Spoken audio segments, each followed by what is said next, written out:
en esta presentación de una obra colectiva sobre la carta encíclica del Papa Francisco Fratelli Tutti, sobre la amistad social y la solidaridad.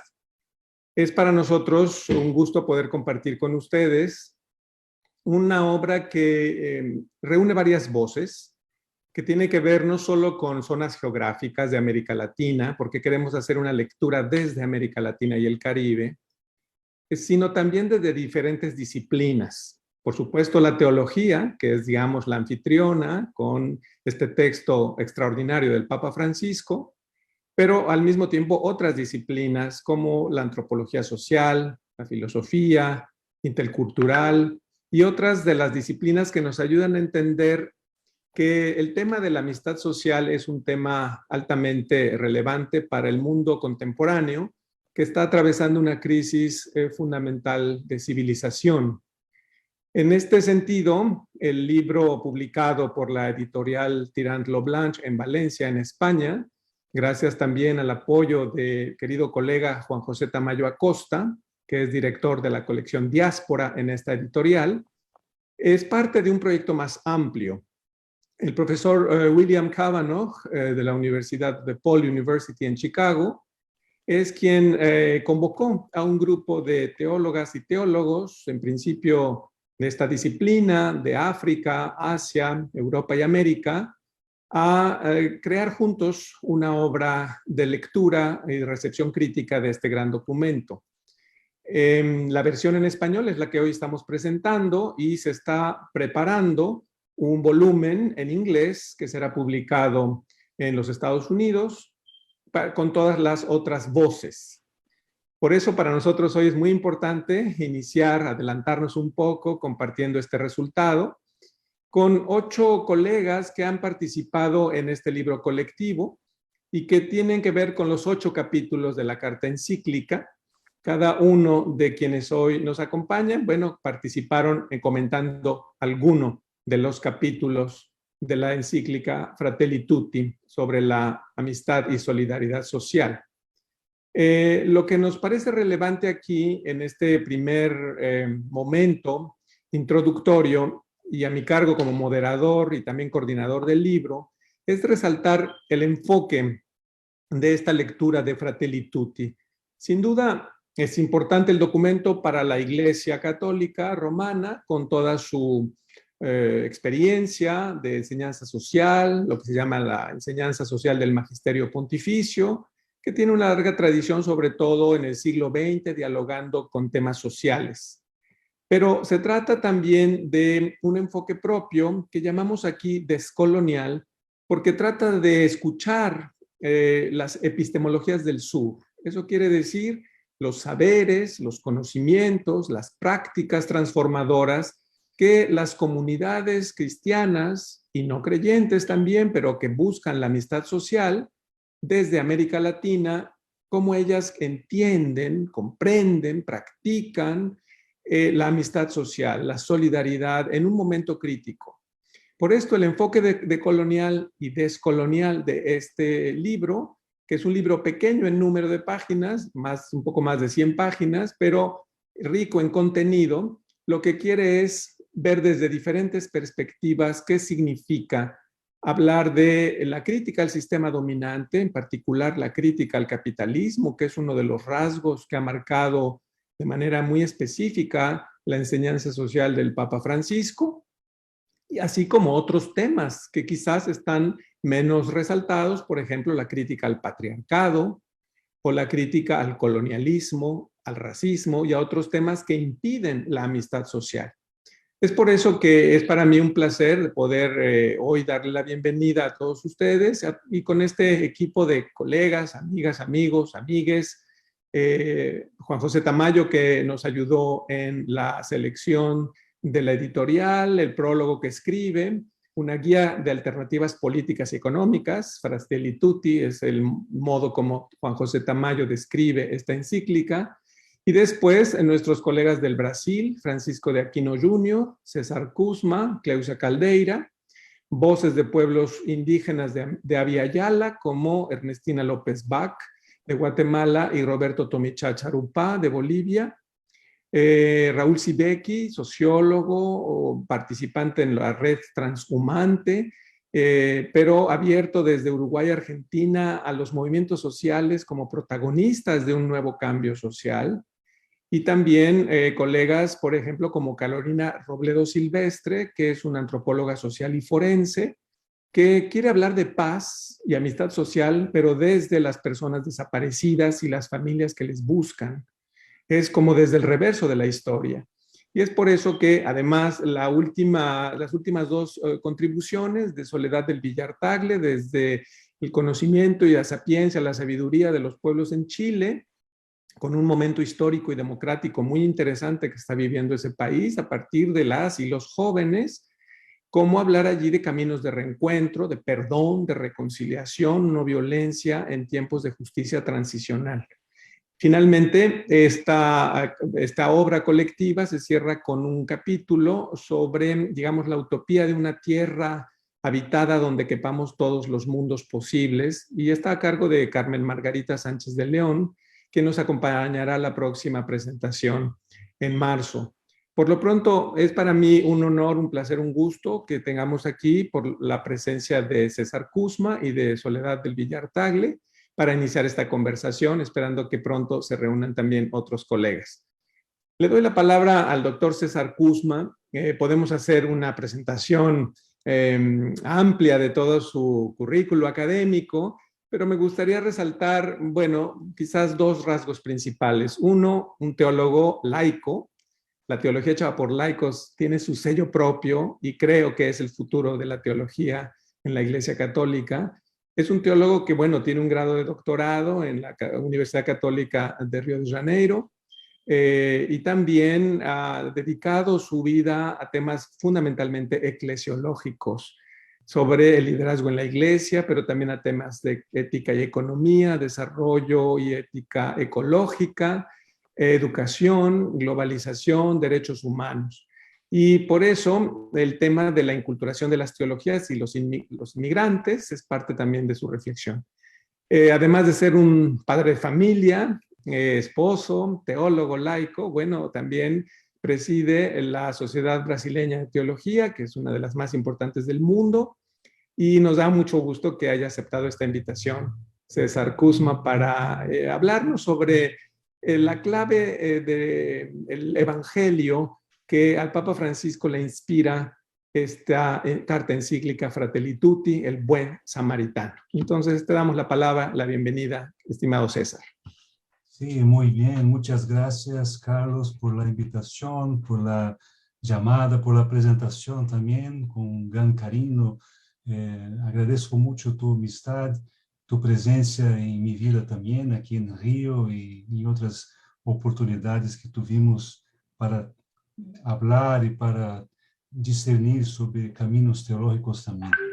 Me gustaría complementar a la compañera amiga María Soledad, que aquí está. Muchas gracias, mucho gusto conocerte. Y también la amiga compañera Cleusa Caldeira, de Brasil también, que está ahí conectándose para poder hablar sobre su propuesta también. Como Carlos ha dicho, soy de Brasil, vivo en Río de Janeiro con mi familia, mi esposa y dos niños pequeños, Julia, que tiene 10 años, y Daniel, que tiene 8. Yo y mi esposa trabajamos en la PUC del Río, yo como teólogo laico y mi esposa como una asistente social, nosotros involucrados con cuestiones de urgencias por conta de la sociedad, por conta de la globalización, por conta de la estructura de violencia que tenemos aquí en Brasil, sobre todo en Río de Janeiro.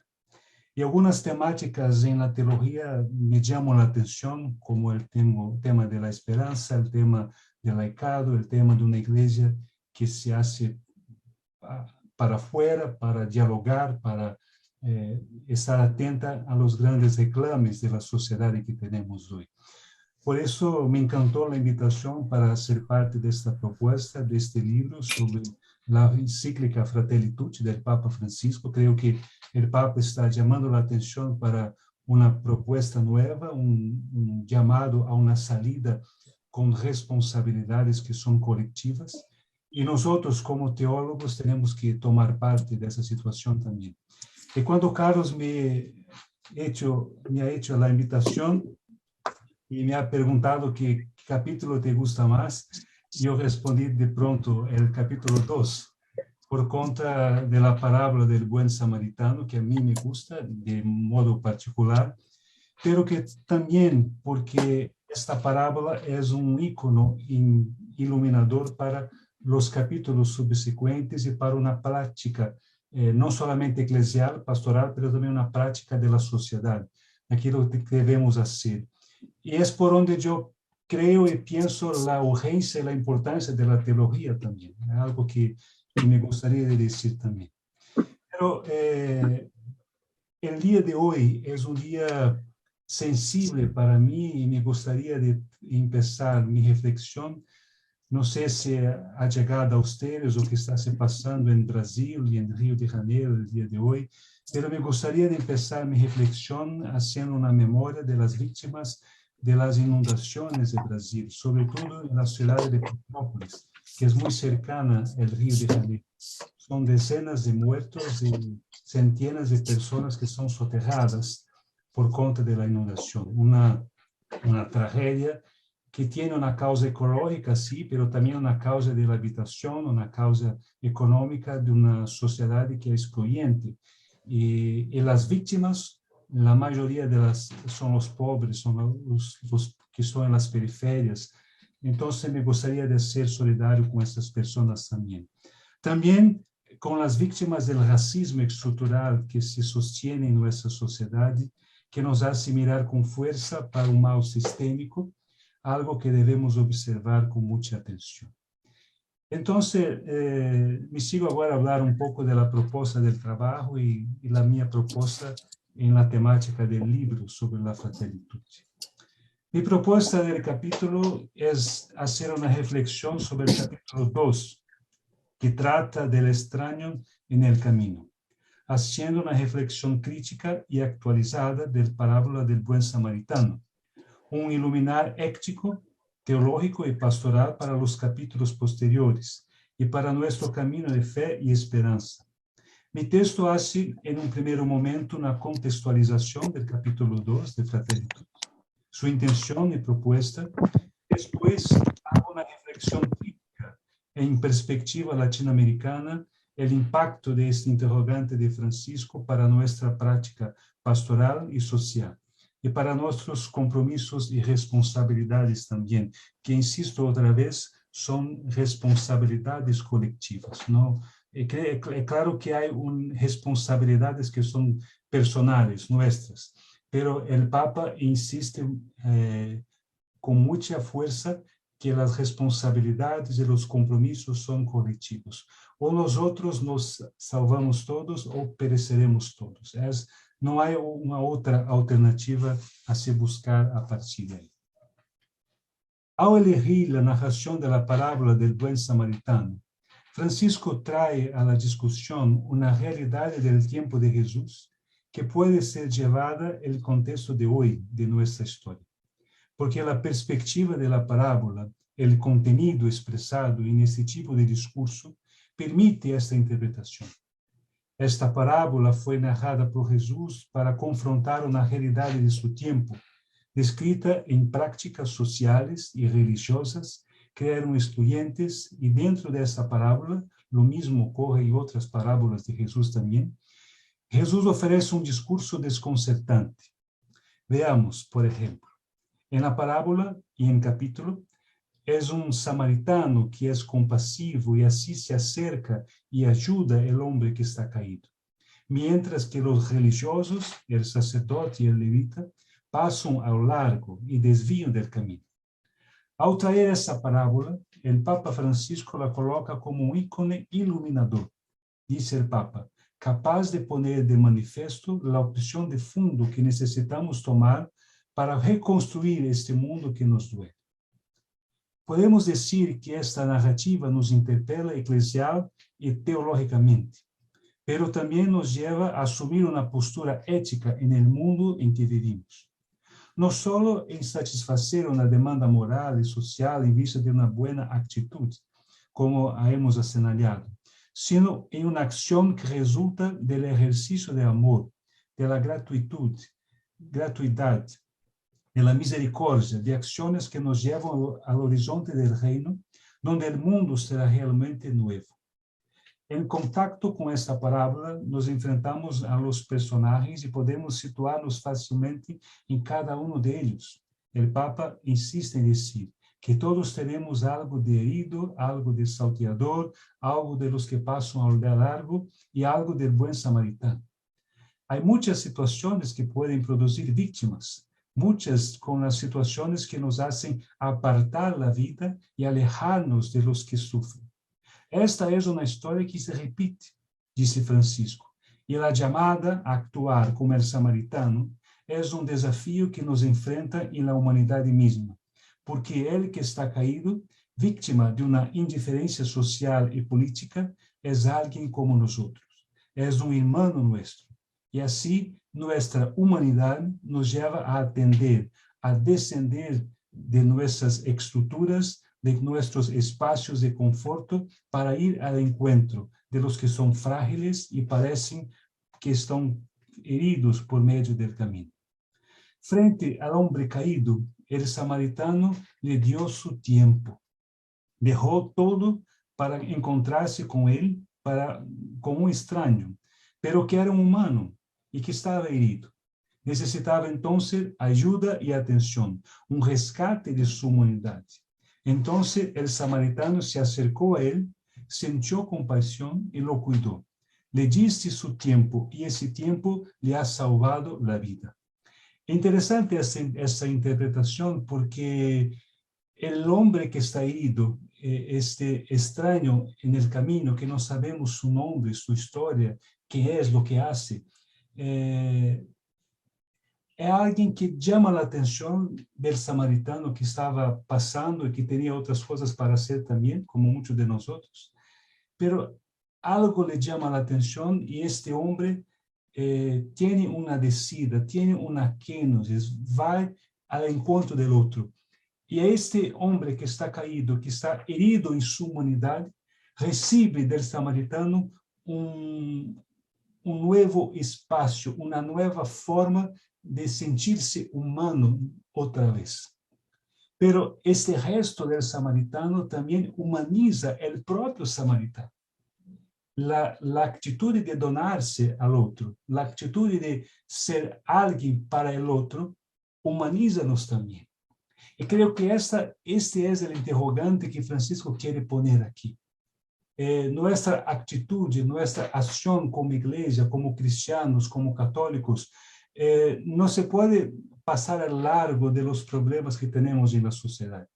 No se puede pasar al largo de las situaciones que duelen en nosotros. No podemos virar la fase, virar el rostro. Debemos sentir la compasión, sentir el dolor. Estar junto a la gente, estar junto a las personas. Y ahí está la razón de lo que estamos haciendo con la teología, con la práctica eclesial. Creo que ahí está la propuesta de una iglesia en salida que tiene Francisco. Él insiste en decir que la salida es para las periferias que son sociales, las periferias que son existenciales. Y esas periferias están ahí en toda parte, en todo el mundo.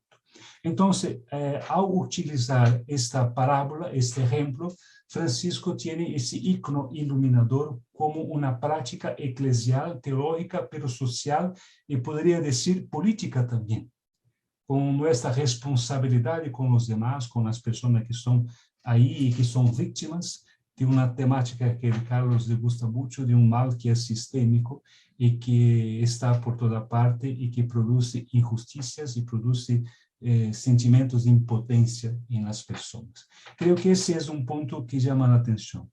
Ahora, trayendo esta perspectiva para una realidad que se está buscando en una teología latinoamericana, me gustaría de poner dos ejemplos que son muy caros para mí y que puse el texto también, que es una reflexión de John Sobrino, que está en su libro El Principio Misericordia, cuando llama la atención para una iglesia samaritana. La actitud del samaritano nos invita a una práctica de una iglesia samaritana. Y interesante que al poner eso en su libro, Sobrino habla que debemos abrir nuestros ojos para ver la realidad y que ahí está. Y debemos también poner nuestros pies en esa realidad. O sea, sentir la situación, ¿no? Para que se pueda tener la base del contexto y las urgencias de este tiempo. Para ahí sí poder tener una práctica samaritana. Eso me puse en el texto y es una reflexión que a mí me gusta mucho y creo que la implicación eclesial y pastoral de Francisco es una iglesia samaritana, una iglesia que se dispone a curar las heridas, los hermanos, las muchas realidades que tenemos de hermanos y hermanas nuestras que están en nuestras comunidades, pero otros que están fuera y que debemos atender también. Y otro interrogante que es muy sencillo y muy propio de la teología de la liberación de América Latina es una provocación que viene de Gustavo Gutiérrez, que hace a todos nosotros. ¿Dónde dormirán a los pobres? Y es importante hacer ese interrogante porque es una pregunta incómoda que nos interpela en el más profundo de la fe, pero en de la humanidad también, ¿eh? ¿Quién son los pobres? ¿Qué rostros tienen? ¿Qué historias tienen? Si son las mujeres, si son los negros, si son los amerindios, si son los migrantes, si son los trabajadores. ¿Quién son estas personas y dónde se encuentran ahora en este momento? Creo que no se puede olvidar de esa situación y son dos interrogantes que se pueden sumar fácilmente la propuesta que tiene del Papa Francisco, que después va a hablar de la causa de la migración, de la causa de la política, de la amistad social, pero en todo en una búsqueda de la fraternidad y de la amistad social también. Para concluir mi reflexión en este primer momento, creo que la propuesta de nuestro texto, de nuestro libro, como en la propuesta de la encíclica y de toda la llamada del Papa Francisco, es hacer un interrogante más profundo en nuestra espiritualidad. ¿Quién son los extraños que tenemos en el camino? ¿Quién son los extraños que tenemos en el camino? Y a partir de ellos y frente a ellos, ¿qué actitud nosotros como teólogos, como cristianos, como personas humanas somos llamados a tener? Si la indiferencia es algo presente en la sociedad, la indiferencia con los que sufren no puede ser parte de nuestro discurso teológico y de nuestra práctica pastoral también. Entonces, ¿quién son los extraños que tenemos en el camino? ¿Y qué actitud nosotros como teólogos cristianos podemos tener? Somos llamados a tener para seguir caminando, para seguir transformando nuestra historia y nuestro camino también. Creo que es una primera exposición. Carlos, muchas gracias por la oportunidad. Un gran saludo a Cleusa, que está ahí también, María, Soledad.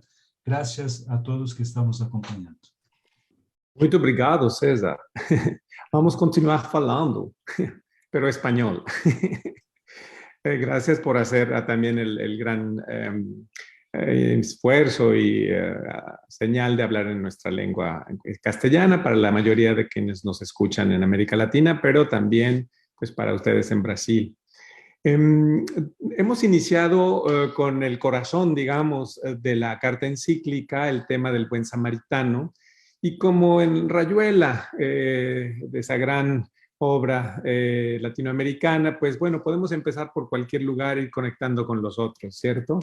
El corazón de la carta encíclica Fratelli Tutti es ese amor de proximidad que representa el buen samaritano y el modo como tú lo interpretas en este capítulo del libro colectivo Recepción Crítica desde América Latina y el Caribe de Fratelli Tutti, pues tiene que ver con un cierto descentramiento de la iglesia, siguiendo, por supuesto, la eclesiología del Papa Francisco, una iglesia en salida, una iglesia que está siempre a la escucha de los signos de los tiempos, en el mejor espíritu de Vaticano II, décadas después. ¿Y cómo lo vinculas esto? Pues con la teología latinoamericana de la liberación, en particular, pues Sobrino y Gutiérrez, dos de los grandes nombres, autores de la primera generación de teólogos de la liberación. Pero me llama la atención el enfoque, el giro que le das, que es quizá un poco de la nueva generación de teólogos y teólogas latinoamericanos, que es como una interpelación. ¿Quiénes son los extraños que tenemos en el camino hoy aquí? Porque se trata, por supuesto, de abrir el corazón, la mente, las manos, acuerparnos, pero primero reconociendo quiénes son esos extraños y los ejemplos que nos has dado de todas esas personas colectivas, migrantes, pueblos originarios, mujeres, etcétera, pues son rostros específicos que además en la teología latinoamericana, sobre todo en las reuniones del CELAM, desde Medellín hasta Aparecida, aparecen con más claridad. Son los rostros que precisamente nos llaman a la compasión. Una compasión no de cierto servilismo, tampoco de sumisión, sino de solidaridad. Y es así que me complace ahora darle la palabra a nuestra colega y amiga Cleusa Caldeira, también de Brasil, para que nos hables, Cleusa, sobre el enfoque de la amistad social desde tu propia perspectiva como teóloga afrodescendiente en Brasil, con esta búsqueda tan particular tuya y de toda una colectiva de mujeres en Brasil, de pueblos negros, cómo recuperar esas epistemologías que fueron borradas por la supremacía blanca en todo el continente y que las teologías negras hoy, a lo largo de todas las latitudes del continente, están queriendo recuperar, recrear, potenciar. Porque la amistad social no puede existir si no reconocemos ese otro factor que es la exclusión étnica y racial. Entonces, tu contribución tiene que ver precisamente en este libro, pues con una manera de entender el corazón abierto al mundo entero, y el camino tú le has intitulado así a tu capítulo, un corazón abierto al mundo entero, el camino da pluriversal. Entonces, nos complace mucho escucharte. Cleusa Caldeira la presento de manera muy breve porque nos importa mucho escuchar tu reflexión. Es una teóloga formada en la academia, por supuesto, pero también vinculada a iglesias en diferentes comunidades en Brasil y acompañamiento de comunidades de mujeres en particular, el movimiento de la negritud también son elementos que han conformado una propia versión de una teología brasileña con rostro negro, con epistemología negra, y es una de tus pasiones, entre muchas otras. Además de ser pastora, eres teóloga y eres mujer comprometida. Entonces nos da muchísimo gusto que estés con nosotros. Obviamente, pues puedo también abundar sobre tu perfil académico, las publicaciones que has realizado y que tienen que ver pues con una serie de investigaciones realizadas en Belo Horizonte, por ejemplo, en la Facultad Jesuita, donde te graduaste como teóloga, pero también tus estancias postdoctorales en la Pontificia Universidad Católica de Paraná, en Curitiba, y cómo has ido contribuyendo también con un seminario teológico en Londrina, también en Paraná. Entonces, lo importante para nosotros en este momento es esta reflexión teológica que surge sobre la amistad social desde lo que Frantz Fanon llamaba la región del no ser, la zona del no ser, pueblos que han sido ignorados por siglos, pero que tienen su identidad, sus saberes, sus epistemologías. ¿Cómo piensan desde ese punto de vida la amistad social? Adelante, Cleusa, bienvenida.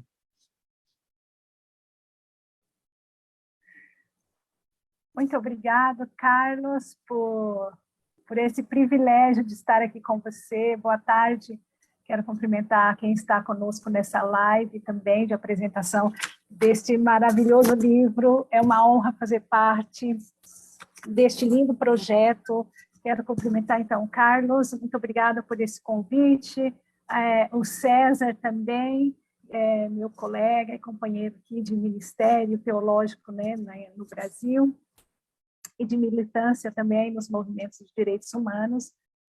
Quero cumprimentar os demais que eu não consegui visualizar que está conosco nessa live, porque eu estou falando do celular.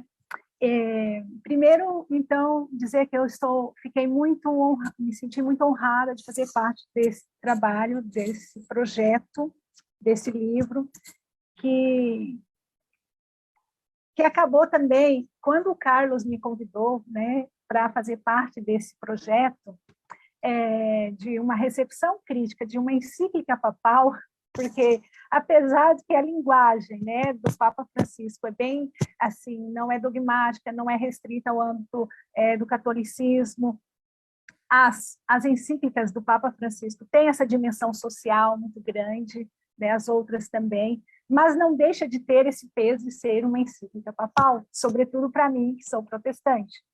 Então, mas chegou num momento muito interessante esse convite, porque, inserida no movimento social negro também, nós, dentro do movimento, estávamos em crise, exatamente nessa tendência que existe entre as minorias de acabar se fechando num gueto, né, buscando também uma espécie de identidade essencialista, e uma outra perspectiva de manter uma abertura radical à alteridade, né?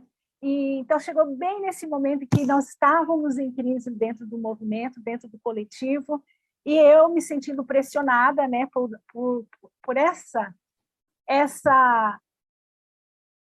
discussão, que é uma discussão muito intensa no Brasil, com os coletivos, sobretudo negro, mas não se restringe ao Brasil também, eu acho que outros movimentos sociais na América Latina, em outros continentes também.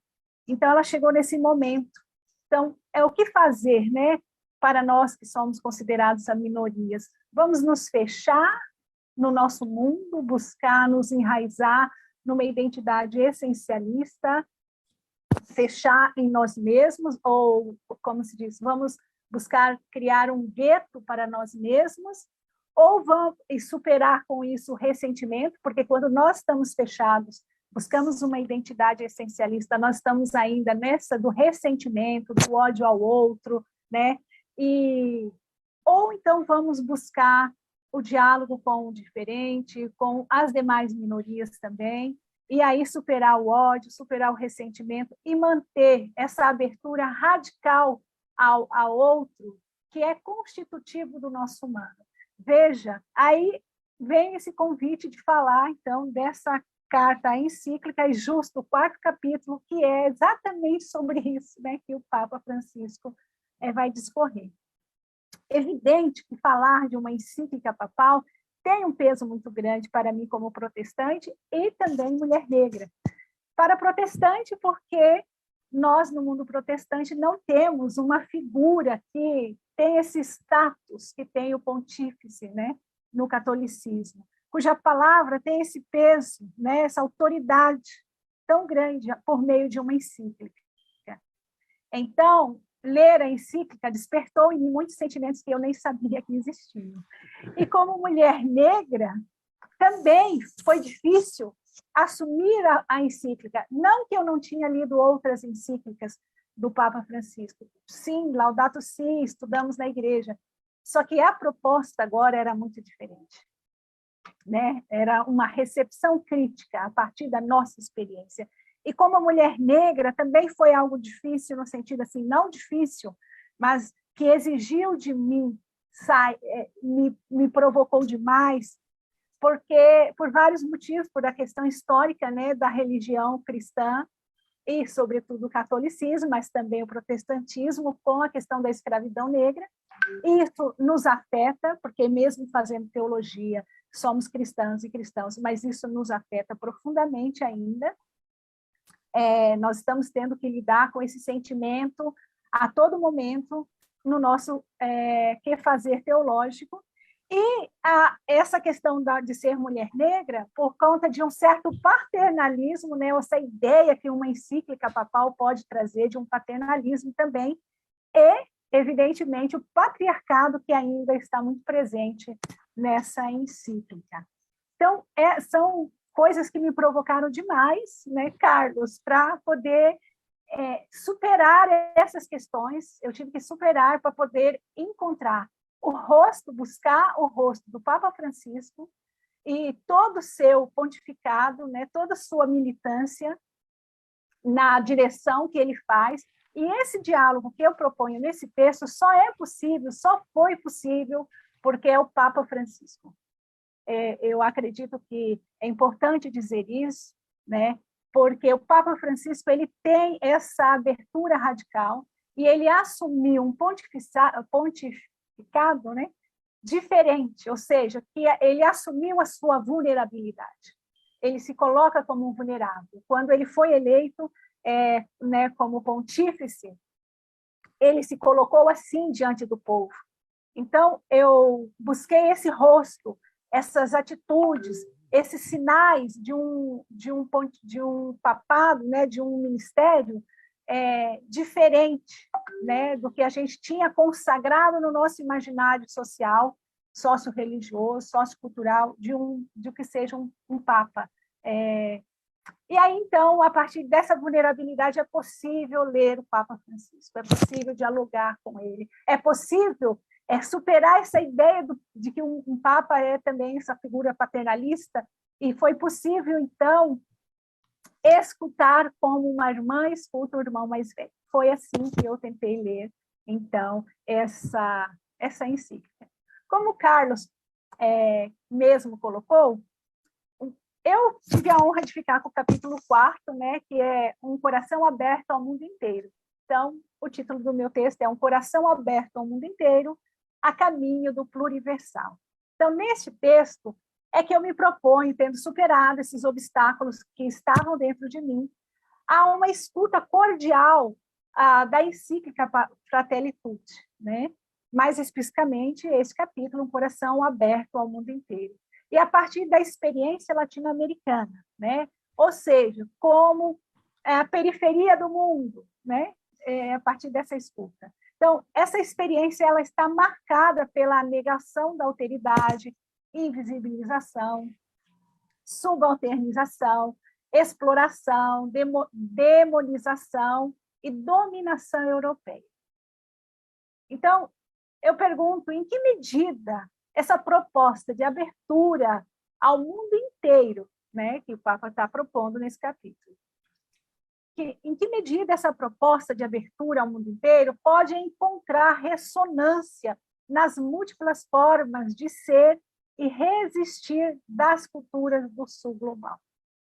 Então, num primeiro momento, eu busco, então, recuperar o que diz o Papa nesse capítulo, que no terceiro capítulo ele nos chama a essa ideia, né, ele diz que nós precisamos de um mundo aberto, né? Então ele faz essa proposta do terceiro capítulo e que vem elencar, então, para um mundo aberto, somente um coração aberto ao mundo inteiro. Então é por isso que o Papa vai construindo com uma sequência essa encíclica.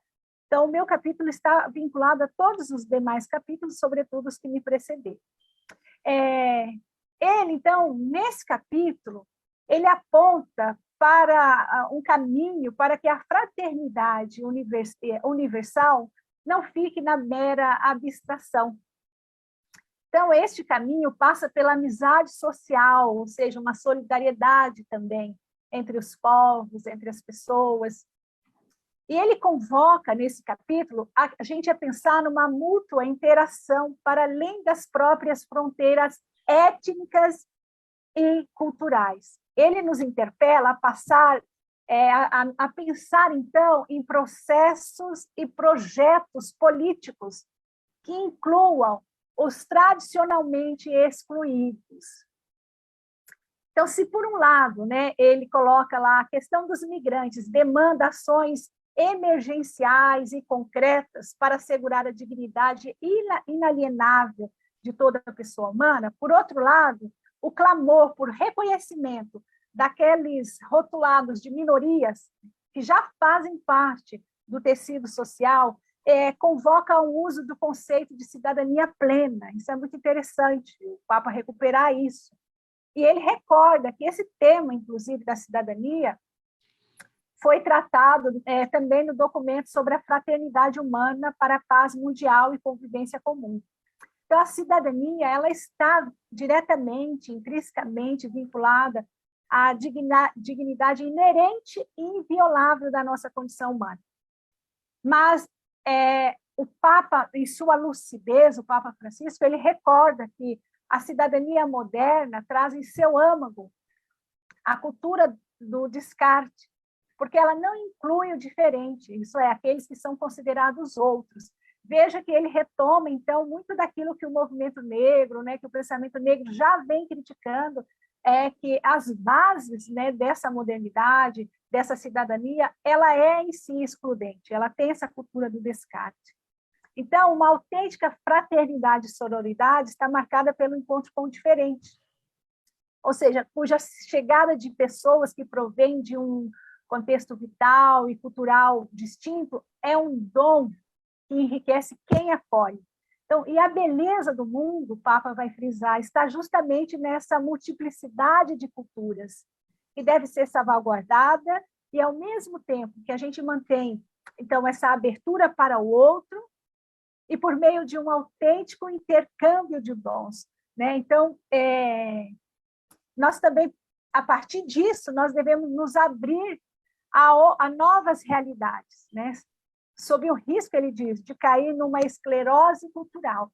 Então, é muito importante o que ele está dizendo, que esse intercâmbio ele não é uma ameaça à nossa identidade, porque também é realizado ao modo de enculturação, ou seja, cada um assume, cada cultura assume as novidades segundo as modalidades próprias de sua própria cultura, né, no caso. Então, é uma relação entre culturas, que deve ser marcada pela gratuidade, né, fraterna sorora, para não cair no utilitarismo ou mesmo no mercantilismo. Então, e essa incapacidade de gratuidade, veja, nesse mundo tão competitivo, né, que estamos marcados, é um mundo que marca, né, essa incapacidade de uma gratuidade. Ela é uma das características dos nacionalismos fechados, ele diz. E o Papa também, na encíclica, ele chama a atenção para uma falsa abertura universal, que é, no fundo, desprezo e ressentimento pelo próprio povo, né? Porque a gente também pode cair nesses extremos, ou no nacionalismo, ou numa abertura universal, que, na verdade, é um desprezo pela cultura própria, pelo local. Por isso, ele chama também muita atenção nesse capítulo, que essa permanente dialética, né, entre o local e o global, que é fundamental para que essa fraternidade, sororidade universal e amizade social se concretize. E diante também, outra coisa que ele coloca, diante dos individualismos e dos nacionalismos excludentes, que tem por trás, ele chama medos ancestrais do outro, do diferente, do desconhecido, o Papa enfatiza que, estando a gente bem arraigado em nossa própria cultura, é possível abrir-se ao universal, sem renunciar ao próprio tesouro. Então, ele recorda, né, ele é muito pedagógico, né, que toda cultura saudável é, por natureza, aberta e acolhedora, pelo que uma cultura sem valores universais não é uma verdadeira cultura. Então, só frisando aqui que ele vai reforçar essa questão da amizade social, porque ela nos ajuda a compreender que a abertura para o universal deve estar fundada no intercâmbio regional, né? Visto que uma adequada e autêntica abertura universal não pode prescindir da abertura para o vizinho. Abrir o coração para o mundo inteiro, portanto, implica êxodo de nossas trincheiras identitárias, sem renunciar à própria identidade, superar a ideia essencialista de cultura que conduz à esterilidade e, sobretudo, abandonar a visão do outro como inimigo. Então, diante dessas provocações, é que eu, né, perguntando, mas como que esse coração aberto ao mundo inteiro encontra essas ressonâncias nas múltiplas formas de ser, resistir das nossas culturas aqui na América Latina. E aí, a gente não pode, né, ignorar que a América Latina ela foi costumeiramente, e ainda é considerada como um caído à beira do caminho, né, constantemente despojado. E nossos povos clamam por reconhecimento de nossas culturas milenares, nossas múltiplas formas de ser no mundo. Mais especificamente, nós estamos pensando nos povos originários e nos povos afrodiaspóricos, submetidos a viver como se fossem estrangeiros em seu próprio país, sem dignidade e, sobretudo, sem direito à cidadania plena. Então, longe de pensar em América Latina cair da beira do caminho, inteiramente passível, esperando que alguém venha tirar dessa condição, nós recuperamos nesse trabalho as resistências, né, as nossas resistências que existem, os nossos projetos políticos e epistêmicos que estão em curso na América Latina, e que estão também invisibilizados no nosso que fazer teológico, são invisibilizados nas academias de um modo geral. Então,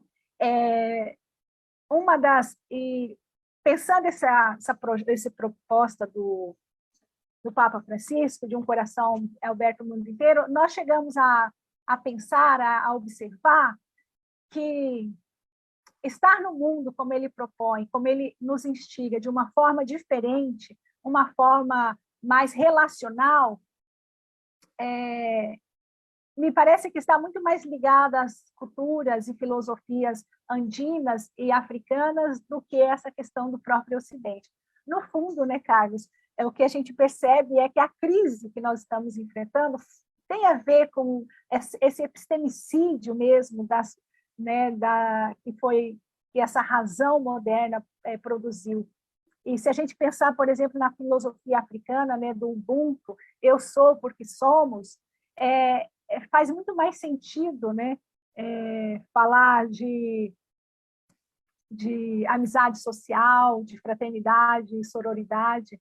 Então, eu acabei recuperando 3 projetos, que eu não vou me deter em todos, né, por causa do tempo, mas eu recupero aqui como projetos nosso, latino-americano e afro-brasileiro, o projeto de transmodernidade, que é apresentado, sobretudo, pelo filósofo latino-americano Henrique Dussel, que é um projeto alternativo para superar o domínio constitutivo da modernidade eurocêntrica, e para entender, resumir, que não se trata de uma negação, que é importante, né, que os movimentos sociais muitas vezes querem negar a modernidade, né, mas é uma resposta à modernidade, a partir do lugar de exclusão. Então, ele propõe essa ideia de transmodernidade como um projeto de libertação das vítimas, por meio do desenvolvimento de suas potencialidades alternativas rumo ao pluriversal. E essa ideia de transmodernidade e pluriversalidade contida nesse projeto, ela já apareceu, de alguma maneira, lá no texto de Aimé Césaire, na carta de desligamento do Aimé Césaire, do Partido Comunista Francês, quando ele diz, vou ler essa citação, que é muito importante para nós, já que estamos pensando em questões afrodescendentes, né? Aimé Césaire diz assim, abre aspas, provincialismo, absolutamente não. Não vou me confinar a um particularismo estreito, mas também não pretendo me perder no universalismo desincorporado. Há 2 maneiras de se perder, por meio de uma segregação fechada no particularismo ou por meio da dissolução no universal. Minha ideia de universal é um universal rico, com todos os particulares, uma profunda coexistência de todos os particulares, fecha aspas.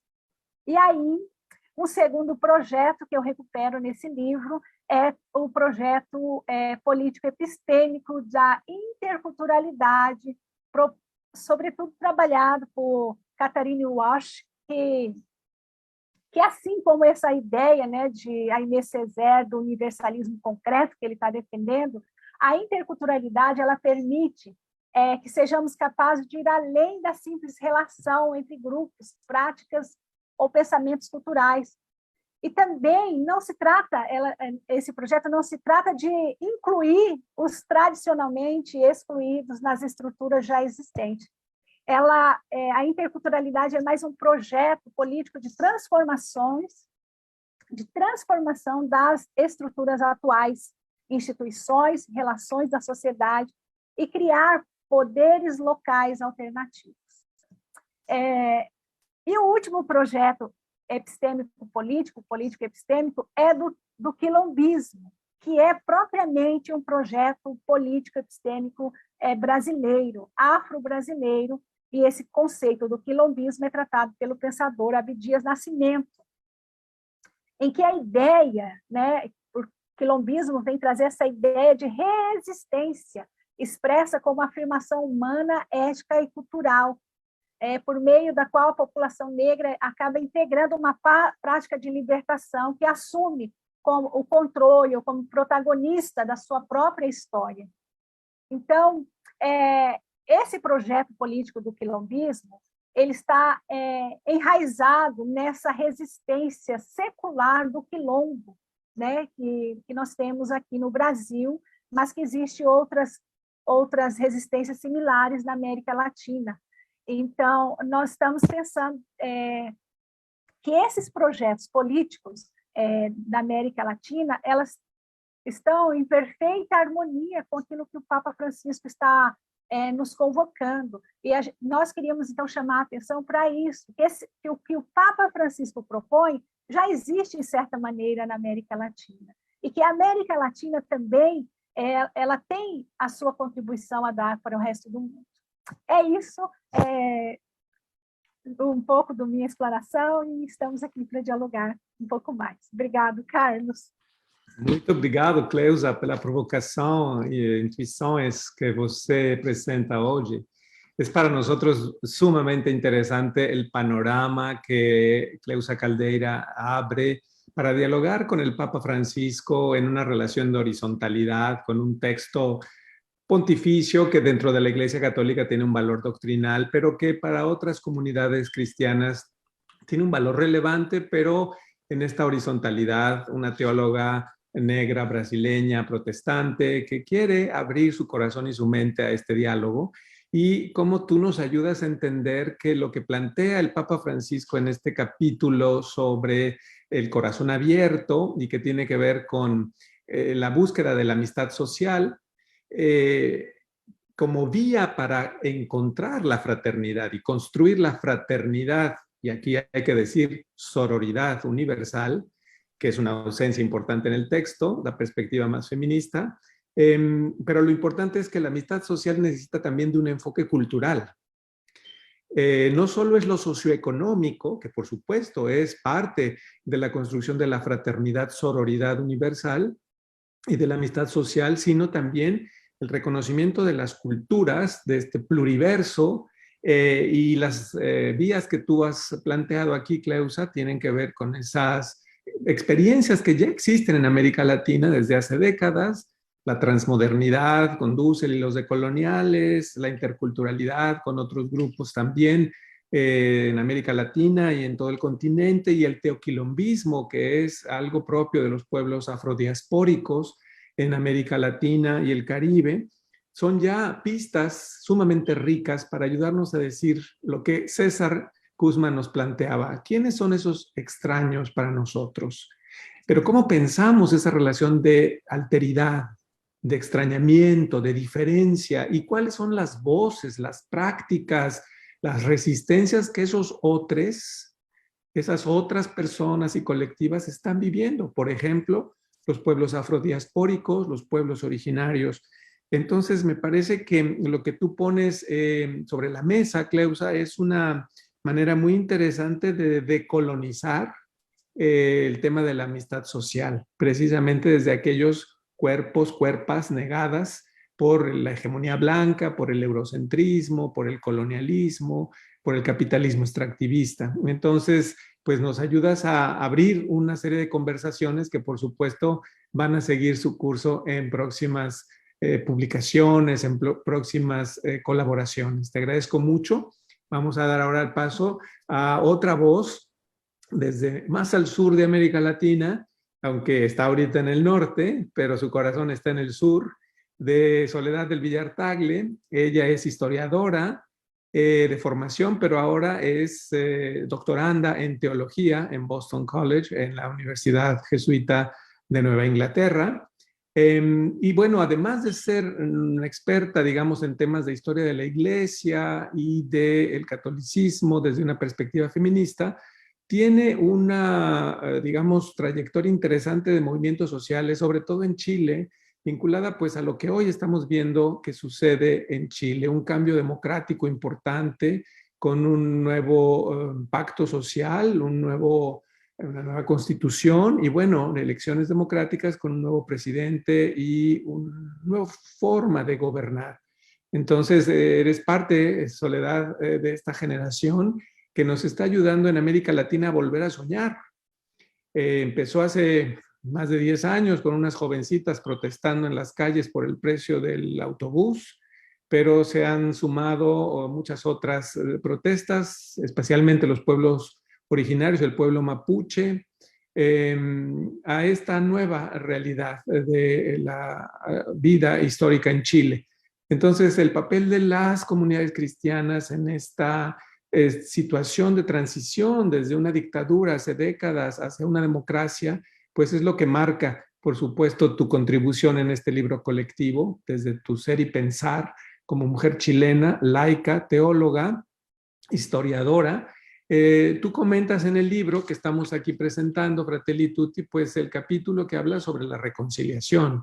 Y el tema lo presentas pues con un sentido crítico, por supuesto, la reconciliación como un punto quizás de llegada más que de partida, como un anhelo, pero todo lo que implica los caminos del encuentro, así como está el tema sociopolítico, el tema socioeconómico, perdón, el tema cultural, está el tema propiamente democrático, que implica las democracias en sociedades de justicia transicional, y la experiencia de Chile es una de las más relevantes en este continente.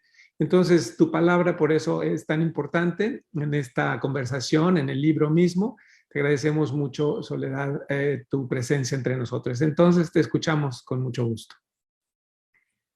Gracias, Carlos, por la presentación. Adelantaste algunas cosas que iba a decir y quería compartir. Yo soy una persona muy visual, así que voy a compartir mi pantalla porque tengo algunas imágenes que también van a acompañar lo que quiero compartir con ustedes hoy día. El capítulo que me tocó comentar a mí es el capítulo 7, que se llama Caminos de Reencuentro. Y como decía Carlos, yo me centré en el tema de perdón, liberación y no violencia en tiempos de justicia transicional. Y un poco desde Chile, que trato de pensarlo, o más bien lo pienso inevitablemente desde dos contextos que constituyen nuestra historia como chilenos. Uno es precisamente la historia de la dictadura y todo el proceso desde la llegada a la democracia hasta hoy de hacernos cargo como sociedad y como país de las violaciones a los derechos humanos que ocurrieron durante esa dictadura, pero también, por supuesto, las consecuencias estructurales de constituirnos como un país neoliberal, no solamente desde el sistema económico que se instaló a sangre y fuego, sino que ese sistema económico amarrado a una constitución que hoy día estamos cambiando, ¿no? Y luego, entonces, ese es uno de los eventos importantes, y el otro es el año 2019, las protestas, pero como dice Carlos, comenzaron el 2011, pero agarraron una nueva fuerza el año 2019, y el año 2019 con mucha fuerza sobre todo emerge el tema de que esta idea de que en Chile no iban a haber nunca más violaciones a los derechos humanos era una idea incompleta, ¿no? O una promesa fallida. Tanto porque durante los 30 años de transición a la democracia, continuaron habiendo violaciones a los derechos humanos por parte del Estado, especialmente en contra del pueblo mapuche, pero también, por ejemplo, los niños en organizaciones del Estado, el CENAME, y un sinfín de otras problemáticas sociales que hicieron a Chile despertar y decir, bueno, este nunca más que se prometió no ha sido tal y tenemos que repensarlo. Entonces, desde ese contexto lo leo yo, y por otro lado, empalmo con el Papa Francisco, porque el Papa Francisco viene de un país con una historia muy similar a la de Chile, ¿no? Y él fue protagonista de esa historia me imagino que todos acá conocen que su relación con la dictadura fue más bien ambigua, no fue, y que la postura de los obispos argentinos fue muy condescendiente con la dictadura, cuando no cómplice, a diferencia de lo que ocurrió con la iglesia chilena. Pero aún así, yo pienso que sobre todo este capítulo de perdón y reconciliación del Papa bebe mucho de ese camino de víctimas de violaciones a los derechos humanos, en el caso de Argentina, icónicamente las Madres de la Plaza de Mayo, que han hecho un camino de resignificar qué significa el perdón, qué significa la reconciliación a nivel político, después de haber vivido atrocidades tan grandes como las que vivieron ellas. Y por otro lado, esta imagen del mate, que es algo también propio de Argentina, también de Chile, Paraguay, que siento que es parte, no sé si en Brasil también toman mate, que siento que es parte de la teología del Papa Francisco de invitarnos a esta rueda en que compartimos, ¿no? Y compartimos experiencias, sabiduría, saberes. Y parte de poder sentarse a esa mesa es ser honestos con nuestra propia historia. Bien, entonces, algunas cosas que a mí me parecieron aportes importantes de esta encíclica del Papa, sobre todo pensándola en el contexto de la enseñanza social de la Iglesia en general y de otras encíclicas de otros papas en otros momentos. Lo primero es que el Papa Francisco es muy elocuente y claro en reconocer que a nivel político existen muchas distorsiones del discurso cristiano del perdón y que es muy fácil precisamente caer en esas distorsiones, y por lo mismo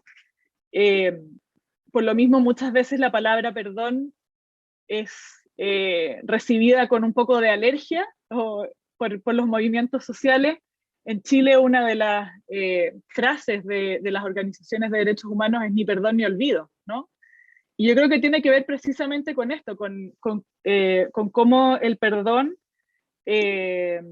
siendo una virtud política y humana clave, es también mal utilizado frecuentemente en la esfera pública, y ha sido históricamente utilizada para permitir la impunidad de los opresores, para silenciar a las víctimas, perdonando en su nombre, para promover el olvido, para alimentar el fatalismo, la inercia, la injusticia, e incluso para justificar la intolerancia y la violencia.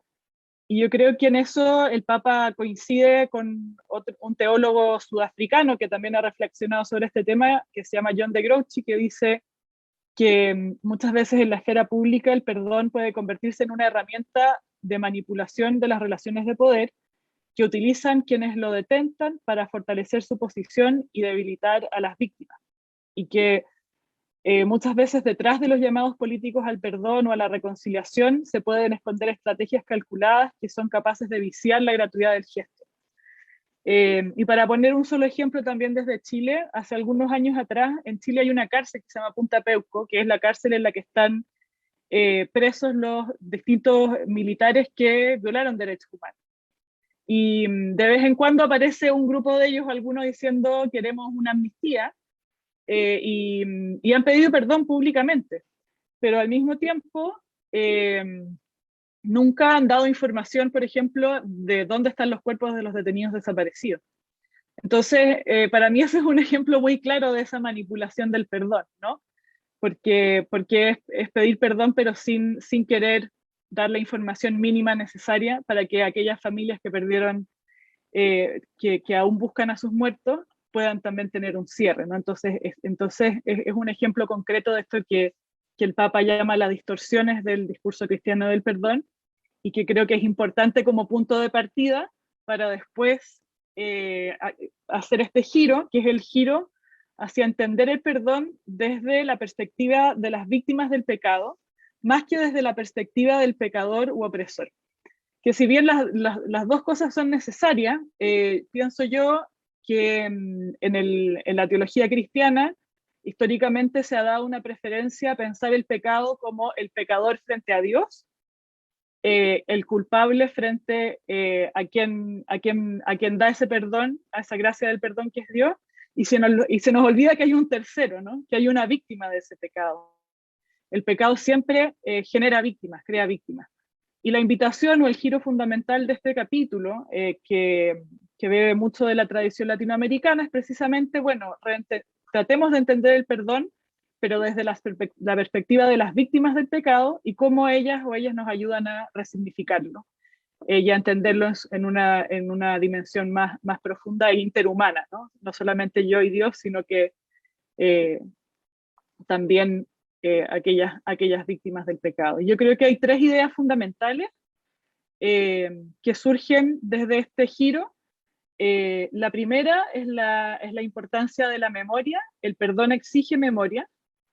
Intentar superar conflictos pretendiendo cerrar por decreto las heridas o cubrir las injusticias con un manto de olvido es un camino falso, dice el Papa, que invisibiliza a las víctimas y oculta la verdad de las violencias que están en la raíz de la constitución del orden social. Y entonces la memoria va en contra de esto, ¿no? De este olvido de aquella violencia o de aquel momento histórico en el que un grupo o una persona es convertida en víctima por otra. Y ese es un tema fundamental.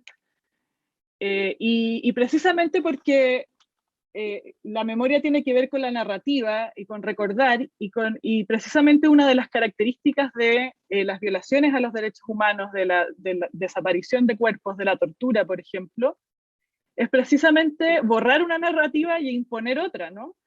Y de alguna manera esta narrativa de la mentira que se intenta imponer por medio de la desaparición o de la tortura es clave para mantener el control violento de la sociedad. Y entonces, por lo mismo, para deshacer o desandar ese control violento es necesaria la memoria, es necesario recordar, para afirmar la dignidad de las víctimas y la veracidad de sus narrativas, y también para llamar a la conversión a quienes ejercen violencia se enfrentan a la tentación de ejercerlo.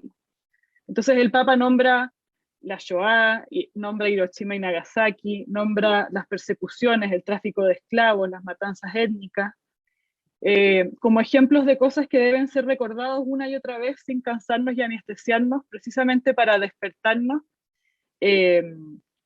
al horror y abrirnos a ese nunca más.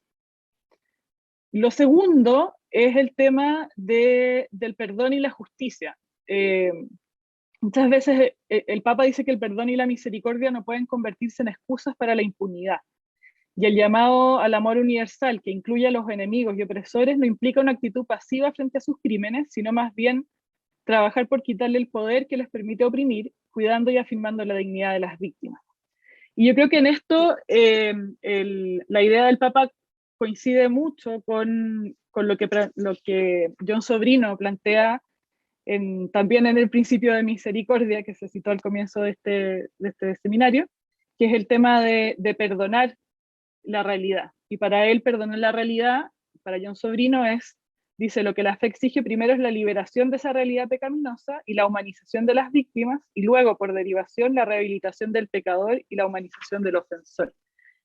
Y que, entonces, que en el fondo la praxis de Jesús, de denuncia a los opresores, incluso de maldición, de amenaza, es una práctica de desenmascarar aquel poder que nos mantiene cautivos en relaciones de violencia, y es para John Sobrino una forma paradójica de amor, porque paradójicamente dice, también por supuesto que es en primer lugar a favor de las víctimas, pero también paradójicamente a favor de los opresores, pues ofrece la salvación destruyéndolos en tanto pecadores, ¿cierto? Y en tanto fuentes de esa opresión.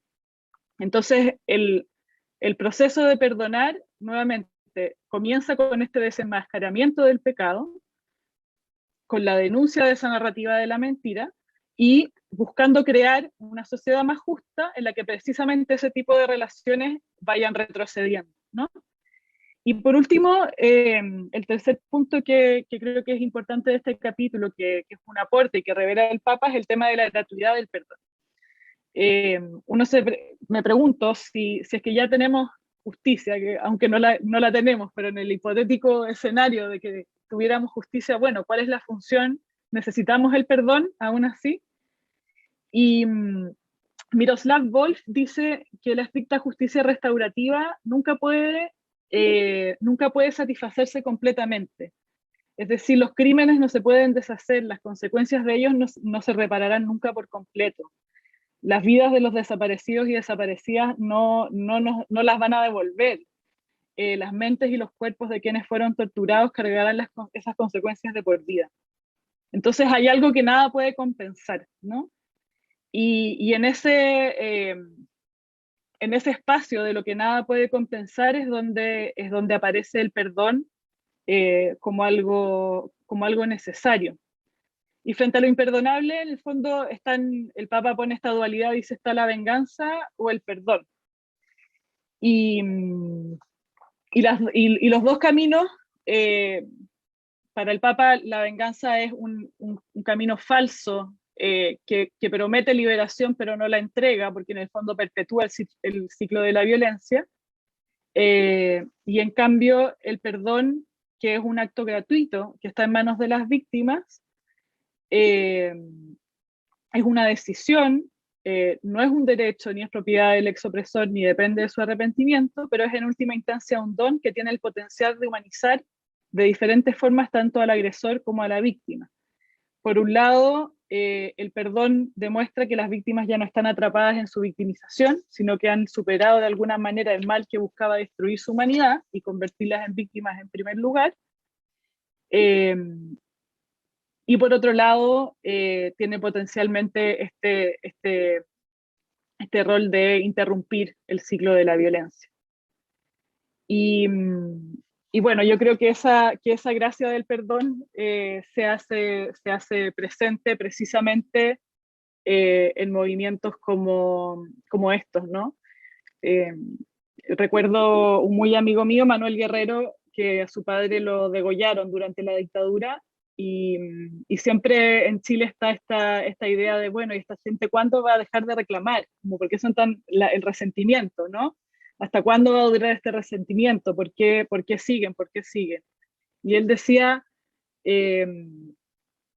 o incluso como tildando esto como un deseo de venganza, y él decía, si yo quisiera venganza tendría que estar afuera desapareciendo a los militares que degollaron a mi papá, y la verdad es que ninguno de nosotros está haciendo eso, pero sí queremos verdad, sí queremos justicia, y en ese esfuerzo está la lucha por el perdón entendido en esta perspectiva. Entonces, me parece que el texto del Papa Francisco en ese sentido es un aporte importante a una discusión más amplia que la discusión que se da solamente en la teología, que es una discusión política, que es una discusión pública. Y bueno, agradecida de haber podido comentar este capítulo.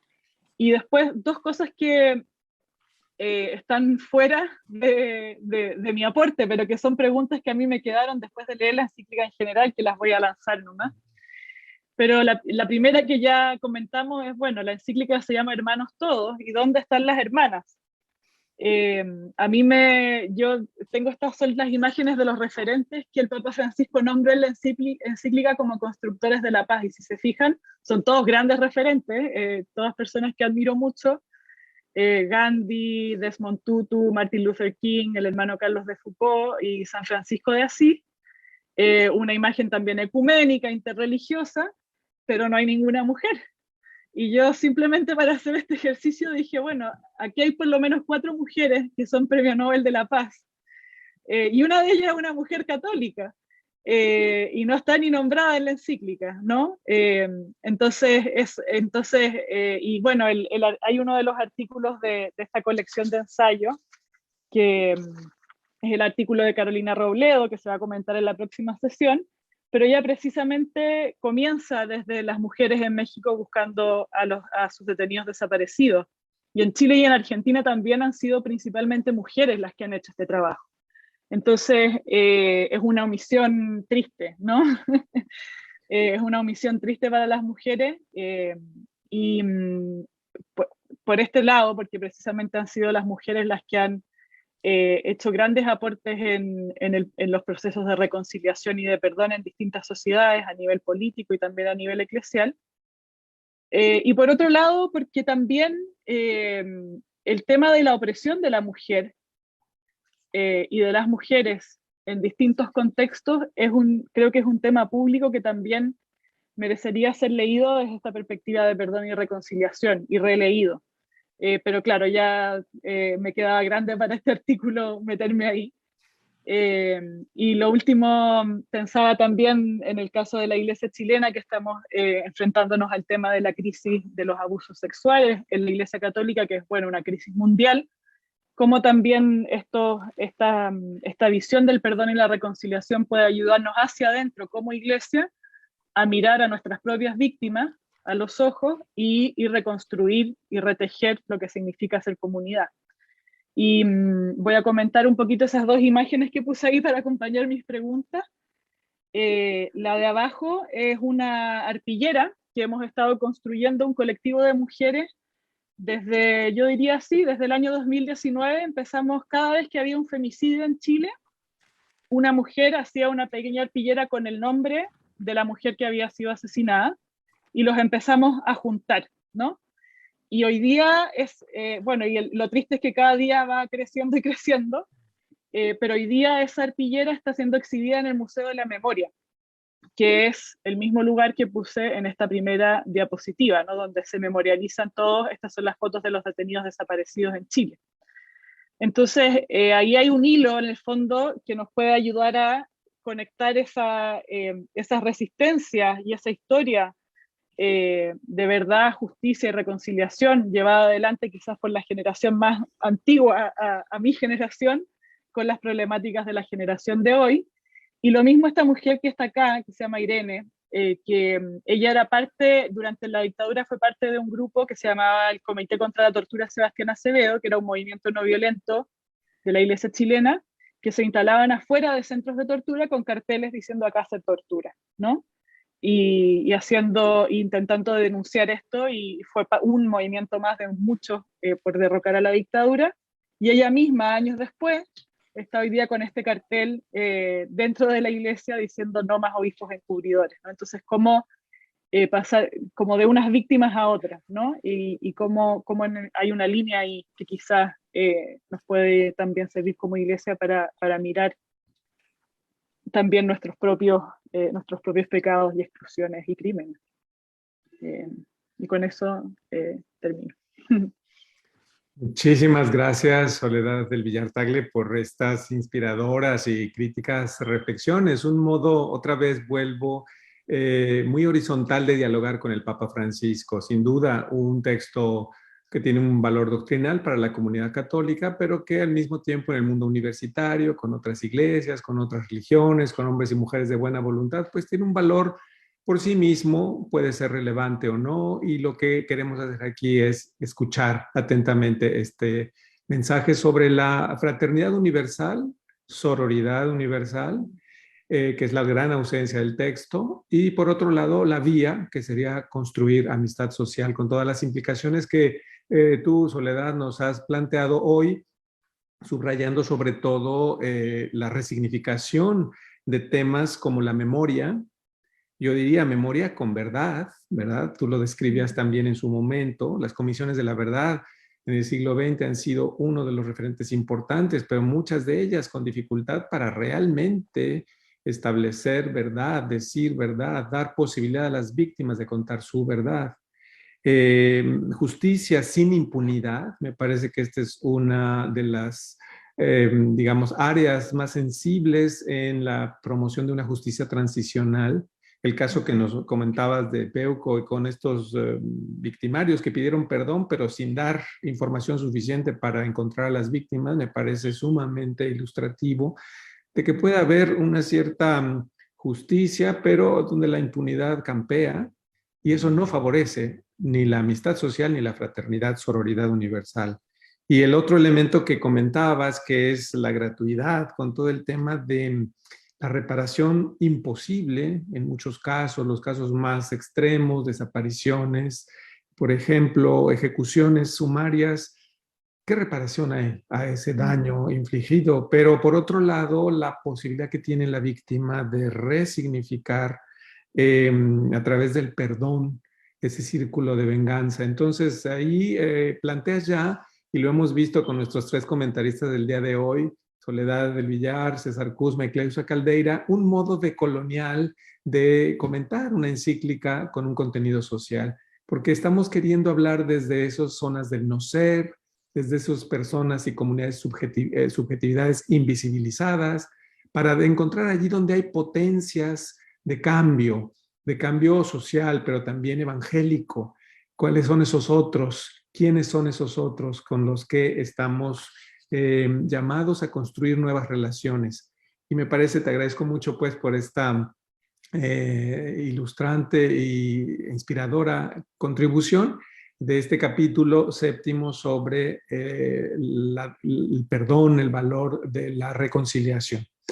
Vamos a dar paso en los minutos que tenemos todavía por delante, unos 15, 20 minutos, a un diálogo pues, con la audiencia que quiera hacer preguntas a través del chat en Facebook. Mientras llegan esas preguntas, y les invito a hacerlo quienes nos siguen por esta vía en Facebook, yo quisiera iniciar un poquito la conversación con ustedes tres. Tengo ese privilegio ahora de dirigirme en directo a ustedes y tendría que ver con... se suele decir que la perspectiva, digamos, de las mujeres está ausente como un enfoque específico en muchos documentos de la Iglesia, del magisterio particularmente, incluso con el Papa Francisco. ¿Cuál sería su perspectiva? Ya lo han señalado Soledad y Cleusa, no sé, César también, la perspectiva de las mujeres. ¿Qué modificaría en el modo de entender la amistad social, las comunidades violentadas, la sanación y el perdón, el caso que tú has planteado, Soledad, de los abusos en la iglesia, los abusos sexuales en la iglesia? Es decir, la mirada, la epistemología, yo diría, o las epistemologías feministas o de las mujeres, ¿qué aportarían? ¿Algo que falta en el documento? ¿Cuál es su punto de vista? ¿Sole quieres comenzar y luego Cleusa tal vez? Bueno, yo creo que, bueno, de partida lo que ya mencioné, ¿no? De que hay muchas experiencias históricas de mujeres que habría sido valioso que el Papa siquiera mencionara, ¿no? Eso simplemente por un tema de reconocimiento. Ahora, epistemológicamente, pienso que precisamente si queremos profundizar en esto, en el caso del tema que me tocó a mí, que es el perdón desde la perspectiva de las víctimas, hay dos cosas. Una es que las mujeres históricamente hemos sido, yo podría decir, víctimas de este discurso falso del perdón. Porque precisamente el discurso del perdón se ha utilizado en la Iglesia Católica al menos para decirle a la mujer, bueno, vuelve a donde tu marido que te golpea porque es la cruz que tienes que cargar y tu manera de seguir a Jesús es, bueno, perdonarlo y casarte y seguir casada porque el matrimonio es para toda la vida y de alguna manera asumir pasivamente el rol de víctima, ¿no? Entonces, desde esa experiencia, que es una experiencia histórica de muchas mujeres, que además se intersecta con otras opresiones que tienen que ver con raza, orientación sexual, etc., emerge otra dimensión del tema del perdón y quizás le da incluso más fuerza a las propuestas más políticas del Papa Francisco, ¿no? En el sentido de desenmascarar otra manera en la cual el discurso del perdón ha sido utilizado de manera no liberadora, no cristiana, diría yo, sino más bien para perpetuar ciclos de opresión.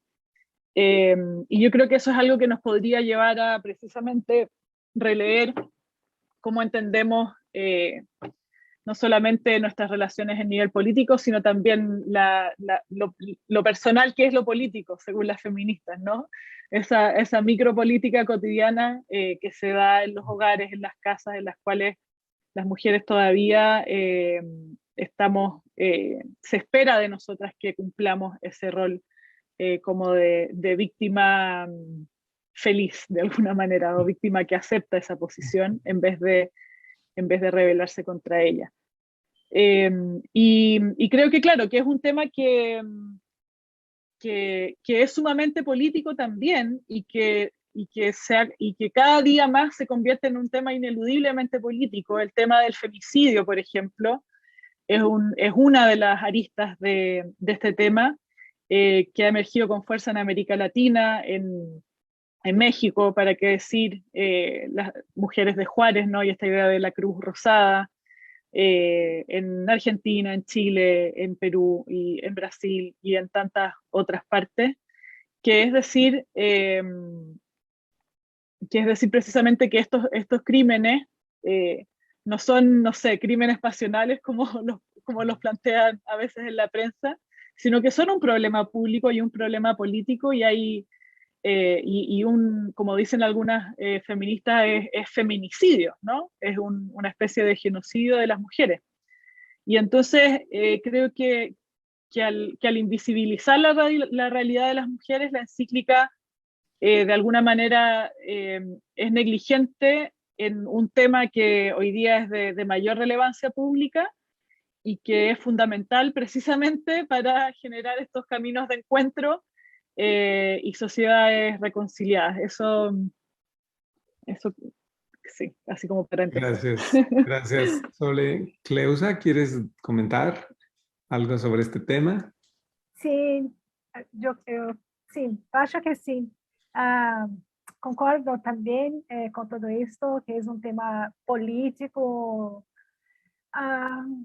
Mas quando eu estava lendo um pouco essa encíclica, me via muito isso, um pouco que está nessa minha construção, que mesmo o Papa tendo assumido sua vulnerabilidade, querendo desconstruir também essa figura, né, do pontífice, fica muito forte isso, né, que ele fala desde um lugar de poder ainda, né? Ele fala de uma epistemologia do norte. Assim, para mim, quando eu lia essa encíclica, eu sentia isso. E aí é evidente também que essa questão da ausência, né? Gostei demais de recuperar mulheres, né? Rosto de mulheres que estão aí construindo um mundo novo. Essa ausência da figura feminina, né? Da mulher nessa epístola, essa falta dessa crítica ao patriarcado, ela compromete nesse sentido a encíclica, porque se é um texto que busca nos convocar para um mundo novo, para novas relações, não lidar com o patriarcado fica muito complicado, propor um novo mundo, mas novas relações, porque o patriarcado ele é estrutural das nossas relações. Então, a violência que nós estamos enfrentando, que as mulheres enfrentam, e aí vamos colocar aqui não apenas mulheres, mas outras identidades de gênero também, que acabam também sofrendo essa violência, ela é estrutural daquilo que o Papa recupera, sobretudo no meu capítulo, da cidadania, desse conceito de cidadania, ou dessa ideia de direitos humanos que foi criado, que não cabe a essas pessoas justamente porque elas não entram nesse padrão heteronormativo. Então, isso um pouco que eu acho que nós deveríamos acrescentar, se fôssemos, né, acrescentar, como propõe o Carlos, essa ideia e aprofundar, dizendo, né, mostrando como que essa estrutura patriarcal ela mata, ela descarta, né? E quando a gente fala dessa cultura do descarte, é evidente que começa as mulheres, são os negros, são as pessoas trans, são as LGBTIQIA+, são todas essas pessoas que não têm esse direito, né, a essa dignidade humana respeitada. Uma questão que até dentro dos círculos feministas também me inquieta muito, porque o que é claro para mim, assim, né, é que o Papa está pensando dentro de uma epistemologia, né, e que até mesmo o feminismo, criticando o patriarcado, também acaba ficando preso a essa epistemologia do norte. E eu tenho pensado, e inclusive junto com o Carlos, com sua teologia, que é muito profunda e nos provoca, como que nós vamos buscar essa cura, né, ou sanação do corpo social? Então, com essa epistemologia que está aí, não é possível, né? Então, por isso que essa ideia de recuperar os projetos dos povos originários e africanos, porque nós precisamos de um outro modelo de civilização, né? De outras epistemologias. Aí também não pode ser uma epistemologia, né? Outras epistemologias. Que nós precisamos nos abrir. E aí entra também uma crítica, às vezes até a um certo tipo de feminismo, né, que não consegue se abrir para superar também e costurar, ou se é possível, costurar o corpo social nesse tecido social todo esfarrapado que estamos aí. Né? Mas é claro que faltou um pouco desse olhar e essa crítica do feminismo aí. E aí, né, Carlos, uma coisa que, para pensar, né, se a gente vai pensar, curar, né, sanar o corpo social, acho importante a gente colocar aqui que nós estamos pensando nesses rituais decoloniais, né, e eu fico assim como desafio, como que nós podemos, né, a partir de epistemologias outras também, né, pensando nesse universal a partir do particular, como que nós podemos criar rituais coletivos para sanar o corpo social, né? Porque há coisas, né, como você bem colocou, há crimes, há atos de violências que são praticamente imperdoáveis, né, do ponto de vista, porque não tem como recuperar uma vida que foi executada, né, que se perdeu, que tem que cavar na terra para buscar o DNA com as próprias mãos. Como sarar esse corpo social? Como, né? Então, assim, eu acho que, para mim, fica muito hoje assim, que só pensando em processos, de repente, coletivos de rituais decoloniais, coletivos a partir das vítimas, poderíamos encontrar um caminho, né? Assim, para... será que poderíamos dizer dar sentido ao sem sentido? Não sei, né? Curar, sarar, reconstruir a caminhada, reconstruir nossa dignidade, nossa humanidade. São questões assim que me inquietam hoje, mas eu também não tenho resposta, né? Mas me inquietam. Muy interesante, sin duda. Soledad, ¿quieres agregar algo? Sí, quería agregar algo sobre eso. Sobre el tema de cómo sanar, porque también, y quizás como una mirada feminista pueda aportar en eso, porque también cuando el Papa habla de esto de el perdón o la venganza, asume que en el fondo lo que la víctima tiene que sanar es su deseo de hacerle violencia al otro. Y que es algo, no esencialmente, pero históricamente muy masculino, ¿no? Y cuando una persona ha sido victimizada, a veces sí, puede tener deseos de venganza y necesitar sanar de eso, pero a veces también tiene simplemente tristeza, o ya no tiene deseos de vivir. Entonces hay otras reacciones frente al ser victimizado, o que no son necesariamente... no se reducen necesariamente solamente a la historia de Caín y Abel, ¿no? Y que también tienen que ser atendidas precisamente si buscamos esta idea de sanación. Un ejemplo que me vino a la memoria escuchándoles, Cleusa y Soledad, sobre los rituales de sanación, que no son necesariamente solo de este perdón de la víctima como un modo de redimirse del resentimiento, sino que, por ejemplo, con las madres de desaparecidos, he aprendido que ellas generan, quizá desde otra epistemología, que es la de la ausencia, pero que una ausencia que es vital y presente de algún modo, la de sus hijas e hijos, rituales que tienen que ver con otro modo de recordar y de sanar el cuerpo social herido, que pueden ser rituales de luz, de danza, de canto, de acuerpamiento, de integrar a quienes están caídas por la tristeza y la desesperanza, de empoderamiento conjunto, en donde la ritualización genera como de herida a herida, hay algo que surge como una potencia nueva y que se expresa incluso, dicen ellas, a veces después de de haber encontrado unos restos humanos, haberlos identificado y devuelto a sus familiares, lloramos y bailamos de alegría, porque decimos promesa cumplida, hemos logrado identificar a una persona y regresar sus restos mortales a su familia para darle sepultura.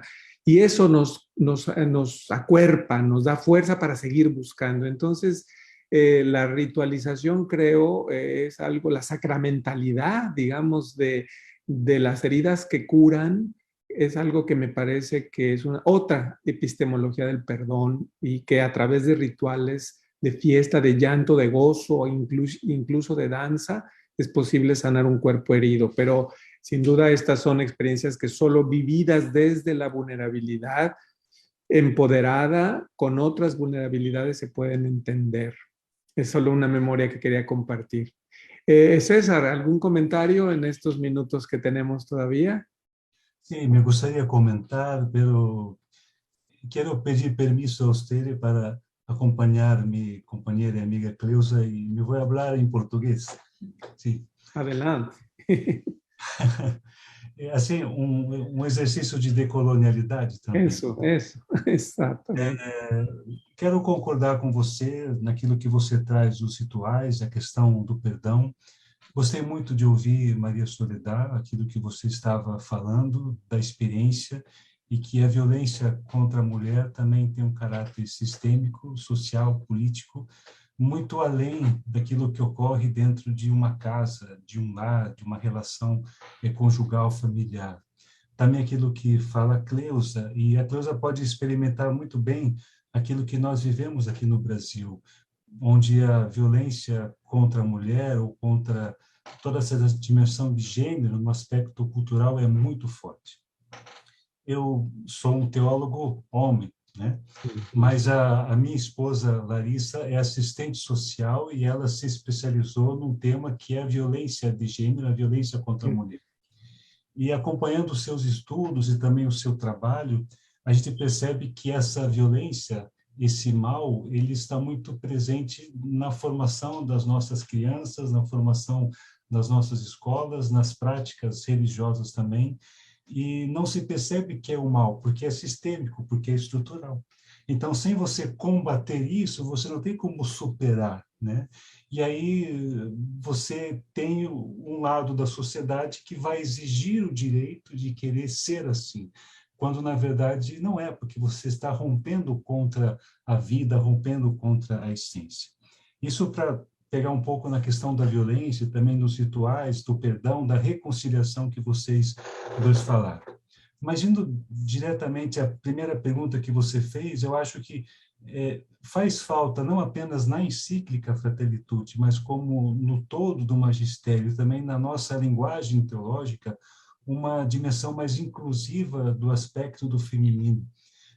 Não apenas naquilo que, às vezes, caricatura, não sei como falei isso em espanhol, numa caricatura se coloca na docilidade da mulher, na fragilidade, não, mas sim na força, naquilo que ela é.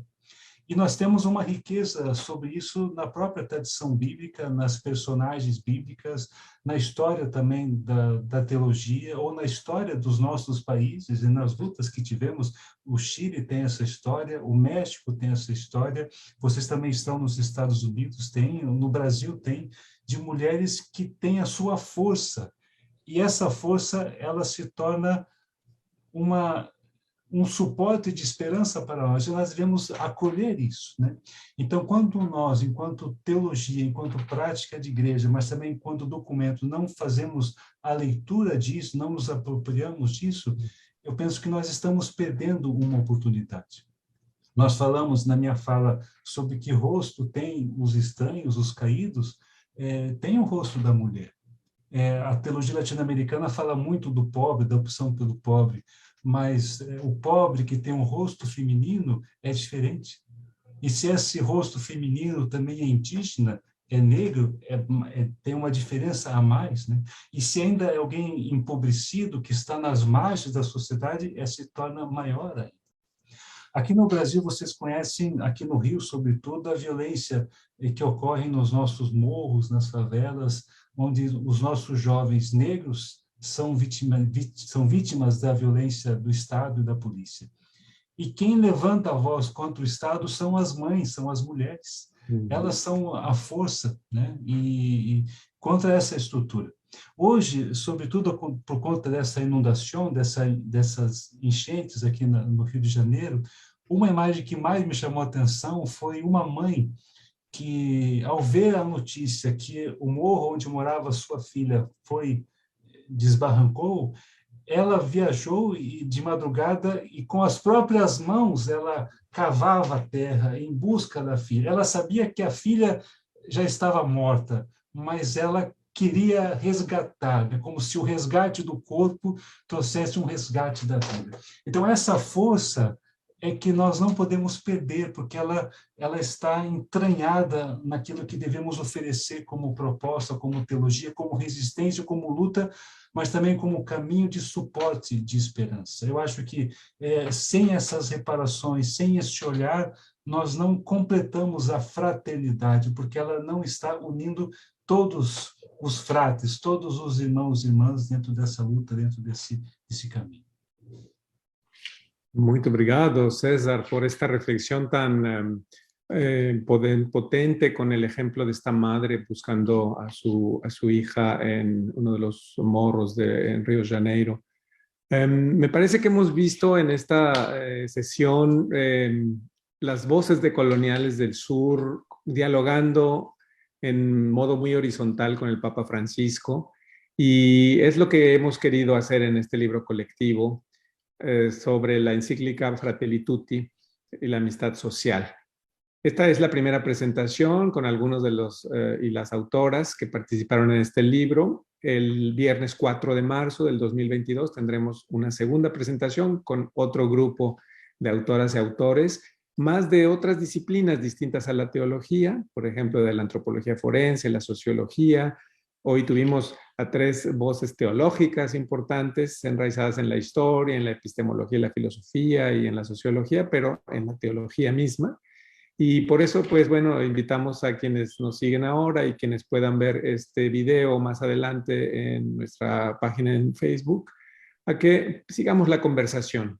Me parece que lo importante en este tipo de iniciativas es abrir debates que nos permitan acuerparnos en procesos de seguimiento de Cristo, en el caso de que somos cristianos, cristianas, al mismo tiempo ciudadanos de esta ciudad universal, que es la que queremos construir con derechos universales, con una ciudadanía diversa, con una ciudadanía que permita la movilidad de las personas, que reconozca sus derechos humanos, que construida a partir de la amistad social pueda encontrar vías para incluir a aquellas personas y comunidades que viven en la zona del no ser, que viven excluidas por el patriarcado, por la hegemonía blanca, por el eurocentrismo, por el capitalismo extractivista.